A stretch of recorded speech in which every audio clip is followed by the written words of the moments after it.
Hey, I'm Morgan, I'm Chris. Welcome to the Midlife Mud, where we promise to bring the real shit, all the grit, and pretty much zero clue about how to deal with this crazy phase of life. And by the way, because this is all about feeling less alone, what we want most is to connect with you. Absolutely. So take a few seconds and visit themidlifemud.com and join our community. And you'll stay up to date on all the dirt. And even better, become a part of the conversation. We can't wait to see you there. All right, tighten those boots and let's get muddy.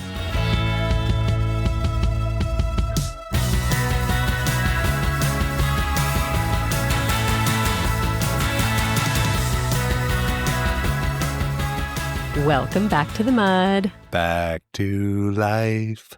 Back to reality. I thought you were going to say something muddy. Damn it. Well, I'm coming in hot today.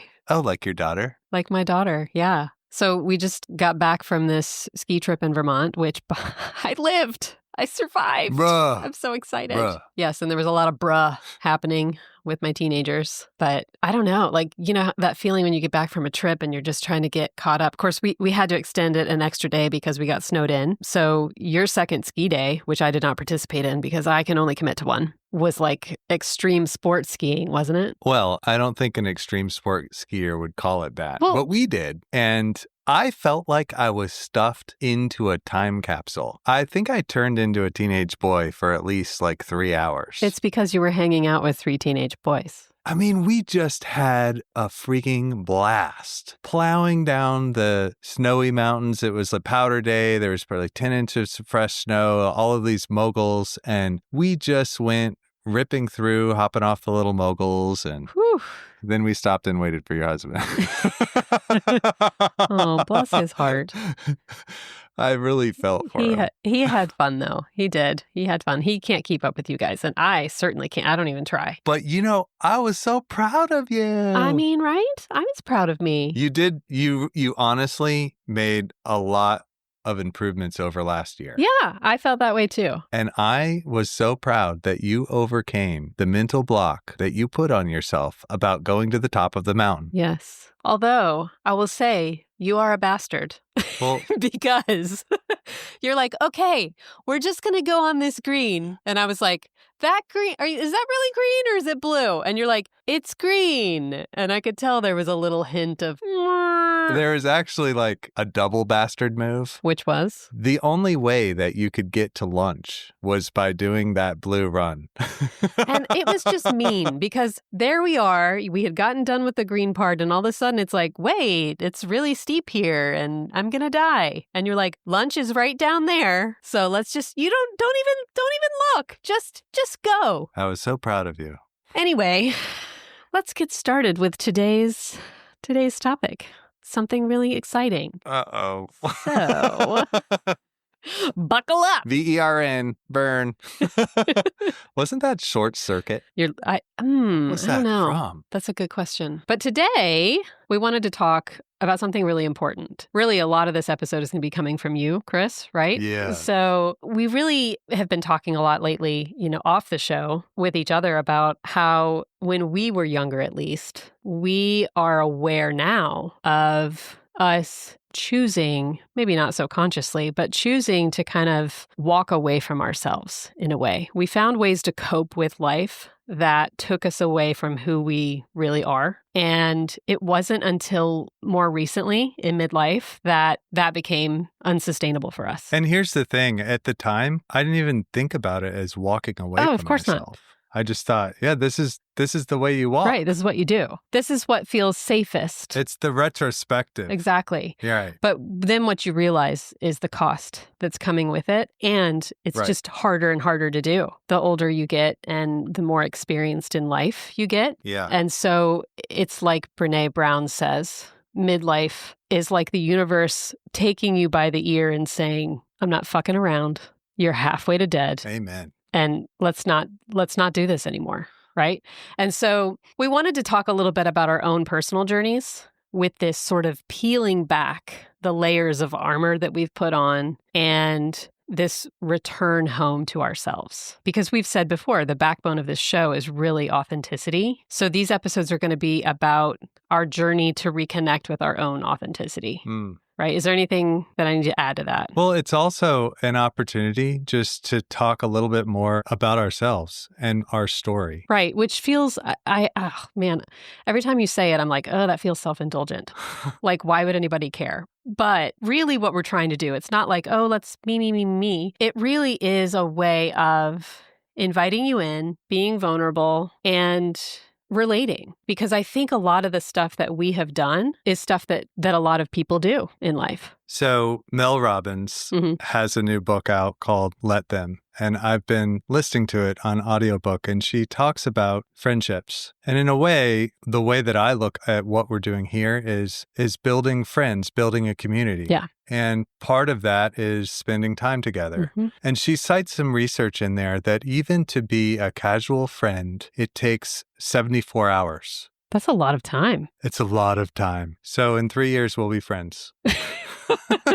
But I only bring that up because the intention of this is to spend time as we would our friends. And part of that is sharing the stories. Absolutely. And that is a two-way street. It stands that we invite you to share with us. You know, if you haven't signed up for our newsletter, that's a way to communicate with us and to kind of know what's going on. And really what we're wanting to do is hear about you and your life. What experiences do we share as a group? So with all of that said, I'm going to kind of turn the floor over to Chris so he can talk more about this. And the next episode, I will be sharing a little bit about me. So this is really a story of homecoming.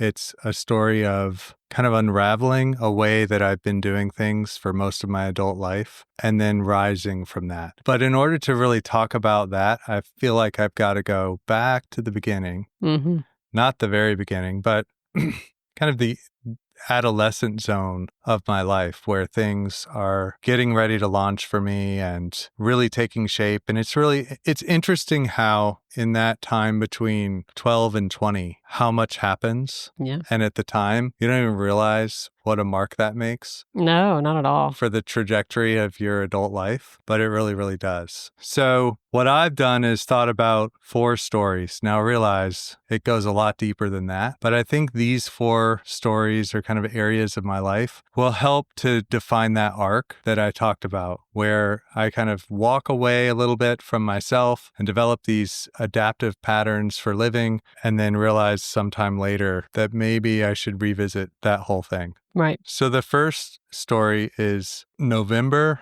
1992. I also gave each story a name. What was the top song in 1992 in November? Oh, I'm going to Google it.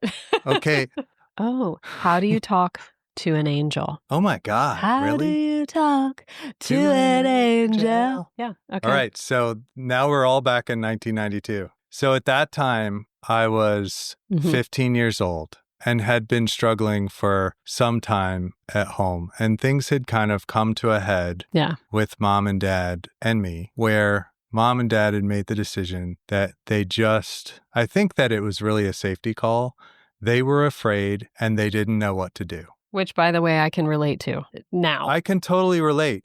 And in telling this story, Mom, Dad, if you're listening, in no way do I want you to feel bad about this, because you made the choice that you felt like you needed to make at the time. And my perspective as a 15-year-old was I didn't know what the fuck was going on either. And one cloudy day, we went to the Louisville airport as a family. You were there, Mom and Dad were there, and a friend of mine that I still know, and he now is my financial advisor, was also there. He was? That I don't remember. Yes. He's in a picture that Dad just uncovered not too long ago.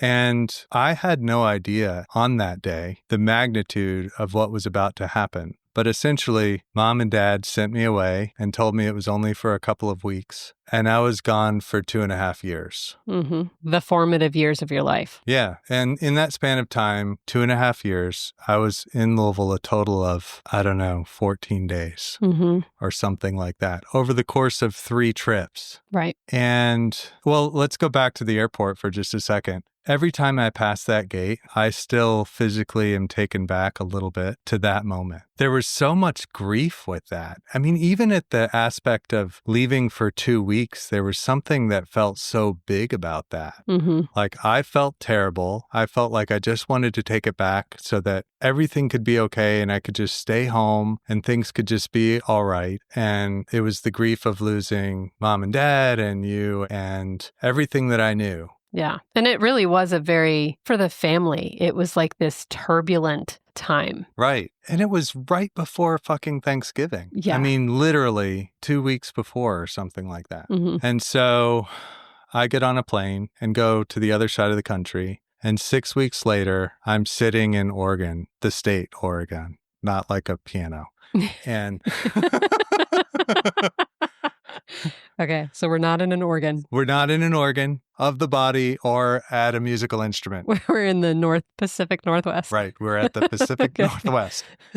And do you ever have those moments where they are so profoundly emotional that you remember these weird details? Mm-hmm. Very vividly, yeah. It was a sunny day. There was like 3 feet of snow on the ground. I was at this boarding school in rural Oregon that was in the middle of nowhere, literally. There was not a town for 26 miles in either direction. And even then, those towns were very small. Mm-hmm. And there were just snowbanks piled up all over the place. And I was wearing this long-sleeved green cotton t-shirt with a hood in it. And I was about to make my first phone call home with my mentor at the school at the time. And I wasn't allowed to have any unsupervised calls. And we're hovered over a desk. She's on one side, I'm on the other side. And I'm on speakerphone talking to mom and dad. And I can just remember that the voice inside of me said, Chris, just tell the truth. Tell him what happened. Tell him that a lot of the things that were really happening didn't happen, which was actually the truth. Mm-hmm. And that you just want to come home and things will be different. And I told them all of those things. And I was very honest with them and authentic. And what I was met with at the time was, we can't trust you and you're not coming home. And that's kind of the way it is. And I don't know exactly what they said, but that's what I registered from it. Yeah. And I remember feeling like something broke inside of me. And I went to this other room in the same building that was adjoining the office and sat on a green couch and just bawled for like 2 hours. I didn't know what I would do. I just felt overwhelmed. And I remember taking a deep breath at some point and just deciding, okay, Chris, you're just going to have to suck it up and figure out a way to move forward here because nobody's going to help. Yeah. What was the dominating feeling sitting on that couch bawling? I just felt abandoned. Yeah. Completely abandoned. And I felt like I had been put in a world where I was just going to have to be alone. Mm-hmm. And I also felt like I showed up as myself. And that's what it was met with. Right. Like the takeaway for me, and it wasn't this clear, obviously, is I shouldn't really risk being that vulnerable. That's not the way. I need to be good. I need to be seen as good and just not have this happen again. So the next bunch of my life went forward. And like I said, there's a lot of stories in here along the way. But one pervasive theme, I think, is that bit of vulnerability and that authenticity that comes with vulnerability wasn't there a lot of the time. Right. So I carry on with my life. And, I go through a little brief window of time where I was close to being really authentic. And that's when I was doing a lot of the outdoor leadership work and work with kids. And then I quickly kind of veered back into a different zone of not being as authentic and trying to kind of fit myself into a mold of what I projected as being successful, which meant being married, having kids, having a career, having material things. Those were the things that I identified as successful. And none of them I really attached to being authentic. Yeah. It's not that you can't do those things authentically. It's just that when you're doing it from a place of trying to fit into a mold, right, you risk not being authentic while you're doing it. And I really think that inadvertently or subconsciously, I just hadn't connected the importance of being authentic. In fact, I think somehow, without really consciously doing it, I had connected that I shouldn't be authentic. Yeah, it probably wasn't as cut and dry in front of mind. No. But yeah, you're deep down somewhere in there. It's like, oh, no, bad plan. Bad plan. Abort that plan. Right. So flashing forward now to November of 2019. Mm-hmm. So I'm at a point where I have 2 kids that are 15 and 13, divorced with some conflict for a number of years, 8 to 9 years. I had gotten to a place at work where I was a director level in a large healthcare system company that employs like 35,000 people. Climbing the ladder And doing all the things. And, life was feeling just really stressful. In some ways, I felt accomplished, like I had made my goal at work, or at least I was on the way to making my goal, which at one point was to be a vice president. And I had kids, and I love my kids, and I really try as hard as I can to love them in the way that I know how. And so I would count that as somewhat of a success. But there had been a lot of conflict back and forth and unrest. And we got to this point where I was standing in the garage of my girlfriend's house. And now she has 2 kids too, which I'm really involved in their lives as well. And we are getting ready to decorate for Christmas. And at that time, my kids would come over every other weekend, kind of a standard co-parenting arrangement, right? Mm-hmm. And they would spend some period of the weekend with us. And I remember that on that weekend, my oldest, who was 15, hadn't been coming, and she wanted to come at the last minute. And I asked her if we could just wait. And she hadn't been coming because of some conflict, right? Because of some conflict, yeah. And, there were therapists involved and different folks. And I had just asked if we could wait and talk about this with the therapist to kind of come up with a plan. And what happened was she got really upset, and there was never any meeting with the therapist. And the next thing that I got was, I want space from you. Mm. And that turned into, I haven't really seen her since 2019. Yeah. And it's 2024. Right. 2025, actually. Shit. Yeah, it's 2025. Well, and back to these are formative years for her. Formative years. And what I find so sad and tragic is that's the age that I was. Yeah. It's a weird circle, and the circumstances are different, but it's just eerie how history repeats itself. Yeah, the sort of cyclic nature. And there was never any closure for anybody in that scenario, really, for her, for me. And so that happened in November. And then in August of 2020, several months later, I got laid off from my big job. So yeah, I'm already spinning a little bit. And then this happens, and it really just knocks me off balance a lot. And it has me totally recalculating everything. And I remember before I lost that job, there was a woman that I kind of looked at as a mentor who at that time was a vice president. Then she went on to be a senior vice president at a different company. And we would have these one-to-ones, and I really liked her. She was very personable, and I felt like authentic. And I remember saying to her on more than one occasion, I will never go back to physical therapy. And here I was being forced to go back to physical therapy. I had to, it was my means of a living. Yeah. What did you make it mean to have to go back to physical therapy after having said, I will never do that? Oh, it felt like a failure. I was embarrassed because not only did I go back to physical therapy, but I went back to physical therapy within the company that I had been kind of elevated in. So all the people that before had sort of seen me climb into this position have now seen me fall out of it. Ugh, yeah. And so every time I went to a meeting, every time that I was put on the spot to talk, I literally got a dry mouth. I literally got a strong stress response because I felt like I was an imposter and that I had been called out. Yeah. And you're living that daily. Every day. Yeah. And then I got back into a position where I was literally working in the same office, managing. It was a different team of people. It's actually a very difficult team of people, all wonderful people, but it wasn't a very healthy work environment. And I ended up getting back into a position where I was managing them. And I think a lot about, why did I agree to do that? And I remember talking with the guy that hired me to do that job, who I had known for like 10 years, and interviewing with him. And even as I was interviewing, I didn't really want the job. The thing that compelled me to take it was my ego. I felt like I needed to be in a leadership position. It sounds like there was so much of your identity wrapped up. Your worth was wrapped up in that. Yes. And that goes back to, like, what did I build all this on? Right. Because if you admit that you built all this on something that was faulty, then you have to look at everything. And that's really fucking scary. Right. Yeah. But, here's the takeaway from kind of this era of life, 2019 and 2020, was that on multiple levels, my family life and my work life, there was this yellow zone going on, this blinking light. Hello, your approach is becoming unsustainable. Hazardous. Yeah. Right. So then what? Yeah.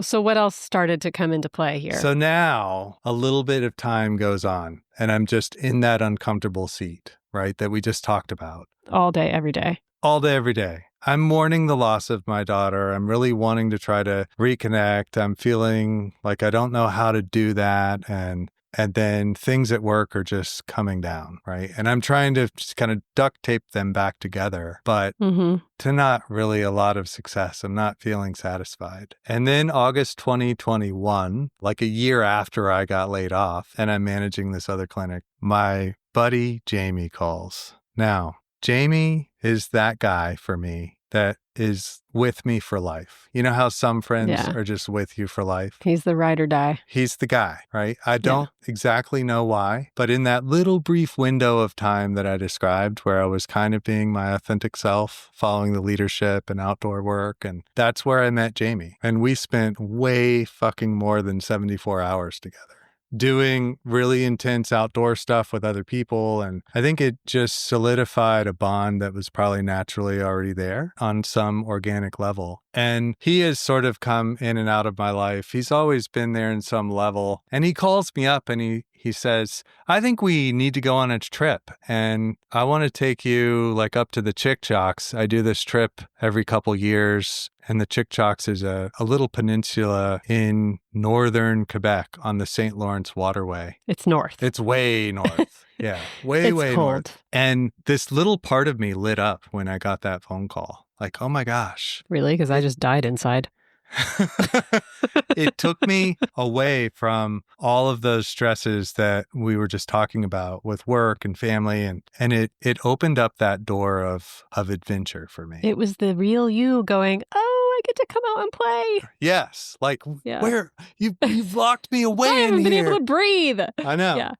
And so this is funny. I walk upstairs and I said, honey, Jamie just called. I really want to go on this backcountry adventure trip. And she looked at me like physically up and down and said, well, honey, that's great, but you've got a lot of work to do. Like, I'm afraid that you might have a heart attack if you actually try to do that right now. God bless her for her honesty. She is. Yeah. She wasn't wrong. She was kind of supportive, actually, in her tone. And I did. I worked really hard to go on that trip. I worked out. I lost like 30 pounds. I got stronger. It really served as a driver for me. It was something that I put on the calendar and it kept me going, helped me kind of march forward. And I hadn't had a vision that was really driven by that more authentic explorer in me since I could remember, like since my early 20s. Mm-hmm. And so that's what that ski trip was for me. I bought all this new gear, which it's always fun to buy new gear. Oh my God, you wouldn't shut up about it for like a year. I would not shut up. Yeah. Like it was really the thing that kept me going for a long time. Mm-hmm. And I drove to Maine. It was actually this time of year. And I packed up the car with all my stuff, drove up there and met Jamie and a couple of other people. And we stuffed the car full of stuff. Like we could barely move. We had so much gear and food and things and just drove 12 hours through New Brunswick, which is this snowy land, There was snow removal equipment there that I had never even imagined possible. I mean, things like the size of garages that would move snowbanks. It was amazing. And we put on all kinds of music. I mean, it was sort of this really epic trip for me. And we got there, and the first couple days were great. The third and fourth day, we did some stuff that was really hard. And I had never been backcountry skiing before. And we were climbing. And when you climb on skis, it's a lot different than going downhill. And I was struggling and kept falling down and getting stuck in snow, like literally up to my chest. And it was very humbling. Like, back to asking for help. There was one moment at the end of one of those days where the rest of the group was like ready to go. They just wanted to go out and go bigger and go a little higher than we had gone before and go a little bit steeper. And as everybody was gearing up, ready to go, I looked at Jamie and said, "Hey, I don't want to do this. I don't want to." Yeah. Can we just do like a little bit easier and meet the other people? And for me to even do that, huge. Oh my God, it was fucking huge. Yeah. And the thing is, like, I wasn't doing that anywhere in my life. Like, I needed help everywhere in my life, and I wasn't asking for it. Right. I was just layering up one thing after another to just either avoid or delay. And it gets so heavy. So heavy. Yeah. So heavy. You know, I think one of the things that I did to distract myself was just pour myself into work. And then when work broke down, I started to drink a lot. Yeah. And at first, it was, you know, here and there, but a lot more than usual here and there. And then it just kind of like the frog boiling in water, just became a lot more here than there, until it was just a present force in my life, and I didn't know how to get away from that. And nobody really knew what was going on because I wasn't asking for help.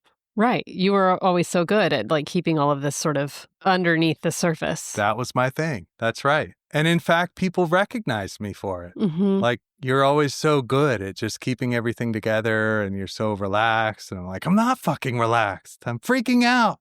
So on that day, when I asked Jamie to just take a different route down the hill, that was all I was asking for in the moment. But it did sort of unlock something about the idea of asking for help for me. It became more conscious for me that I needed to do that somehow in a bigger way. But I wasn't ready to do it yet. So I just packed up after that ski trip and went home and kind of continued doing the same thing for a little while longer. But there was the key takeaway that I wanted something different, but I was really fucking scared and didn't know what to do and how to get to that next thing. Yeah. But suddenly there was the awareness that you wanted something different. That's right. And it became palpable that I wanted something different. That I didn't want to keep going on the same path, but I still felt like I had no idea how I was going to like redirect. Yeah. So at that point, I think that was February of 2023. So a few more months go by, and we're in the magical month of November again. And now my youngest daughter is, guess what age? Yeah, 15, 14? 15. Yeah. 15. Yeah. Yeah. God dang it. I mean, it's like, it's crazy. When I went to put this story together, I was like, what in the, who wrote this story? Okay, universe. What is going on?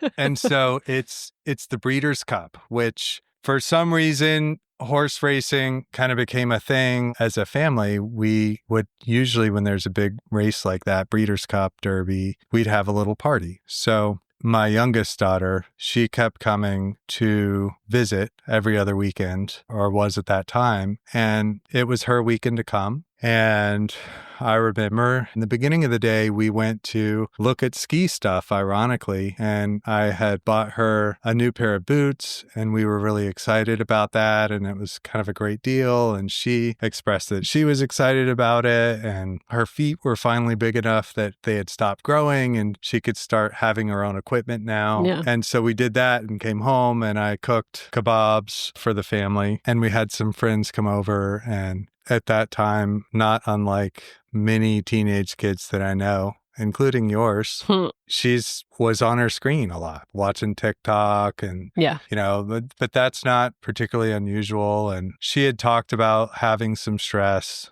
around some things, but again, nothing like hugely out of the ordinary. And I was standing at the sink doing the dishes, and she came up and said, I want to go home. And it was her night to stay there. And she said, I want to go home, right now. And I just like froze. Mm-hmm. I got hit with this wave of like paralyzed emotion because I immediately went back to standing in the garage looking for Christmas stuff several years before. Right. It was like PTSD from your oldest daughter. Was there always part of you that thought it's only a matter of time before this happens? It was my biggest fear. Yeah. Like, I don't know if I thought it would happen or not, but I know that it was my biggest fear. Yeah. I was really afraid of it happening. I was afraid of it happening the first time. And then that happened. And then now I was afraid of it happening the next time. And I had worked so hard in my life as a parent to try to control this from not happening, which is like control is an illusion. But I really didn't want it to happen, right?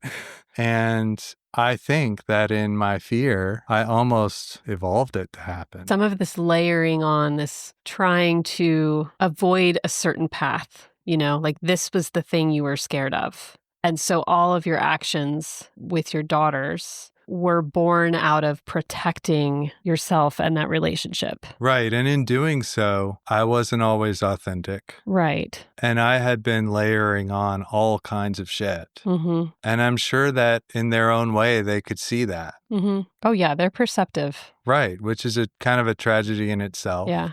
And then there's kind of no time to unpack it. Because she did ultimately do the same thing, estrange herself from you. Yeah. Like since that night, with the exception of one or two conversations, I haven't talked to her. At her request, she's asked for space and I'm respecting that. But dang it, that was the moment.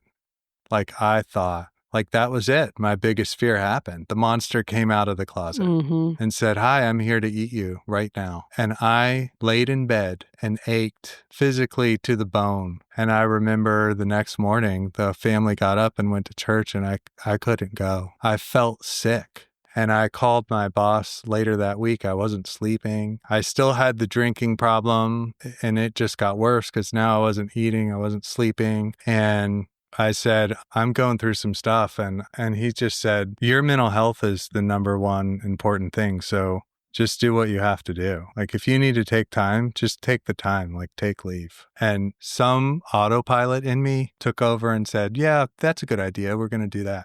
Like, I don't even know that it was me. I'm not sure what took over at that point, but some deep part of me said, yeah, we're going to sit down and do this right now.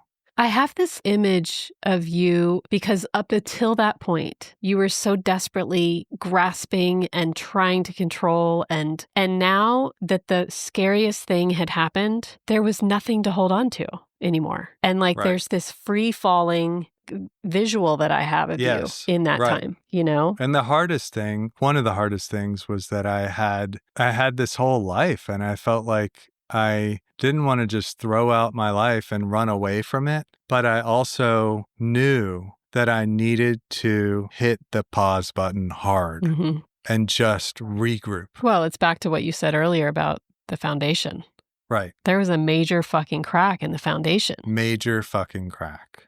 And it wasn't like something that I could just fill it in with some spackle. And right. No, I had to drill out the foundation and re-pour. Yeah. And not knowing whatever you're going to build is going to look like after that. Like you just got to rebuild the foundation first. Right. So the takeaway from that was that it's wake up time. Mm-hmm. Yeah. This, in the most extreme way. In the most extreme way. Well, I mean, maybe not the most, but in a very extreme way. Your story is a very extreme version of this whole midlife calling to come back to yourself. Yes.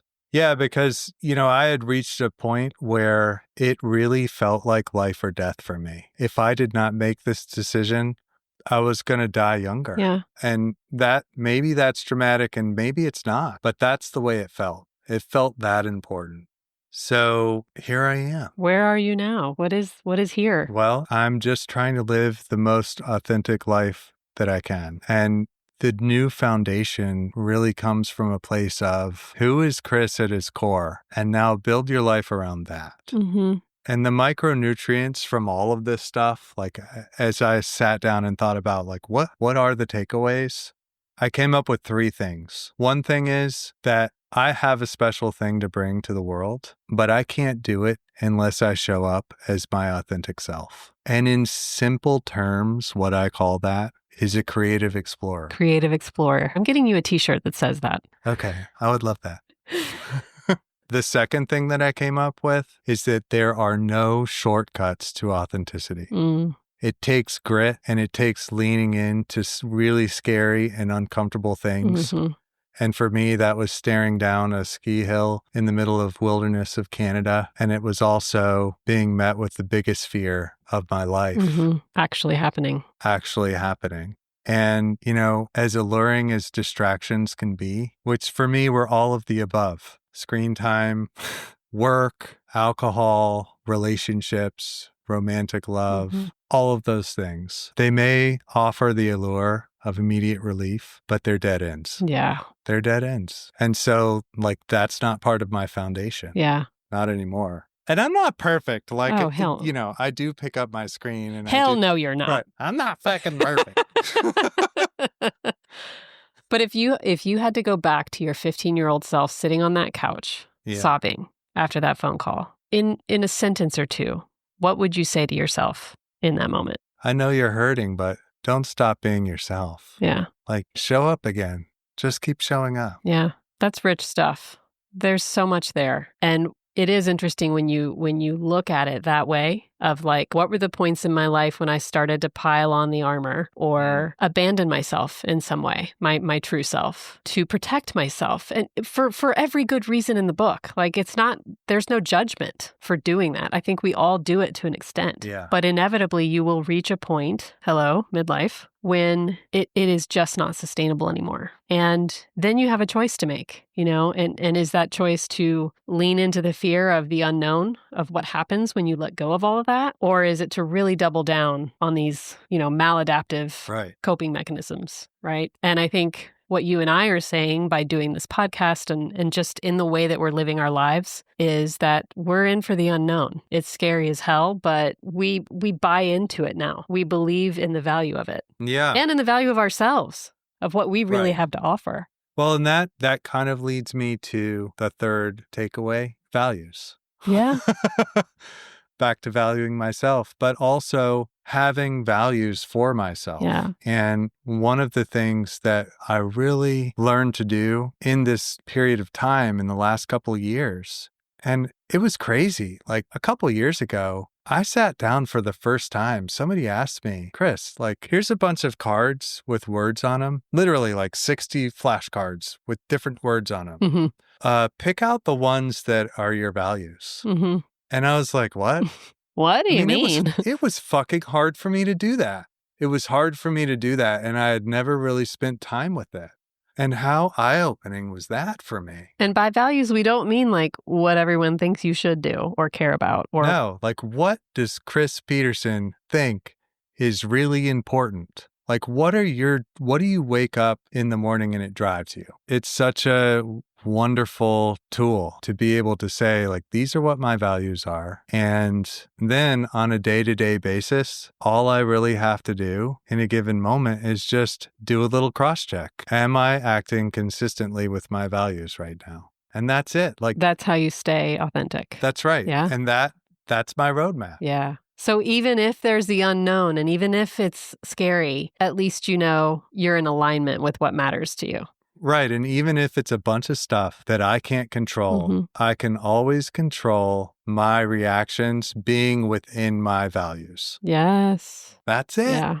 I mean, it's not always feeling that simple. It's not easy. We didn't say it was easy. But holy crap. But that's where you are right now. Right. And that compared to a year and a half ago is markedly different. Markedly.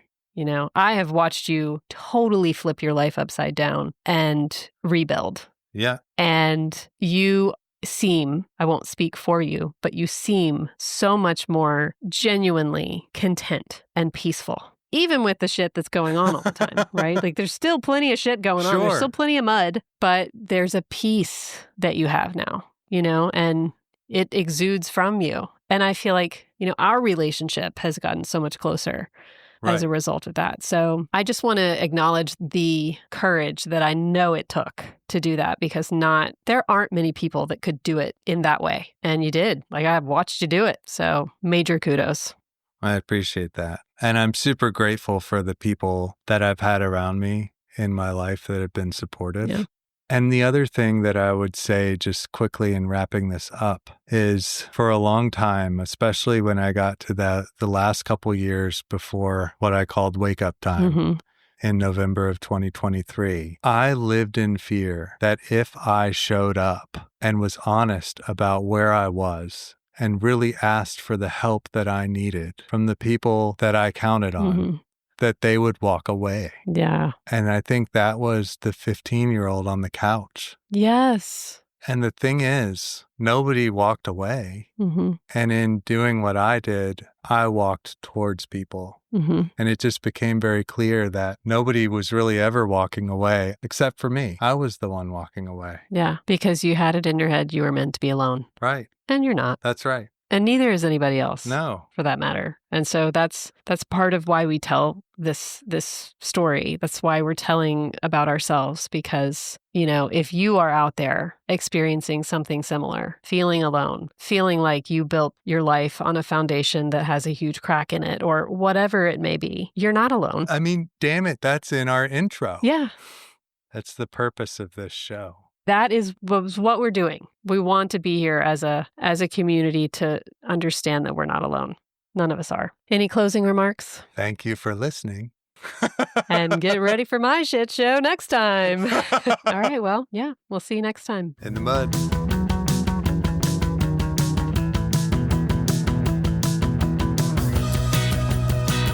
Thanks for being with us in the mud today. If you liked this episode, do us a huge favor and subscribe to the show. This is going to make sure you never miss an episode, and it's going to help us grow our muddy community, which would mean the world to us.